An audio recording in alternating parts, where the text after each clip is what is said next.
Good afternoon అండి. మధ్యాహ్నం అయితే నేను బ్యాంకుకి వెళ్ళాను. నా ఫ్రెండ్ నేను బ్యాంకుకి వెళ్ళామండి. అకౌంట్లో డబ్బులు ఇద్దామని. ఇది మా డ్వాక్రా మహిళా సంఘానికి. తను ఎవరో తెలుసా అండి? సింధు త్రివేద్ బ్లాగ్స్ అండి. వీడియోస్ పెడుతుందండి యూట్యూబ్లో.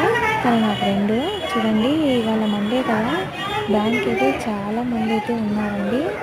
ఇంకా నేను నా ఫ్రెండ్దే అండి తన వంతు కట్టడము. అందుకనే కూర్చొని రాసుకుంటుంది. నేనైతే వీడియో తీస్తున్నాను. చూడండి ఎంతమంది ఉన్నారు బ్యాంక్లోన. చూసారా, వీడు బుద్ధోడండి, సింధు కొడుకు. అటు ఇటు తిరుగుతూ ఉన్నాడు వాడు, అల్లరల్లరి చేస్తున్నాడు. తనేనండి సింధు త్రివేద్ బ్లాగ్స్ అండి, నా ఫ్రెండ్ అండి. ప్లీజ్ తన ఛానల్ కూడా సబ్స్క్రైబ్ చేసుకొని మా ఇద్దరి ఛానల్స్ని సపోర్ట్ చేయండి ప్లీజ్ ఫ్రెండ్స్.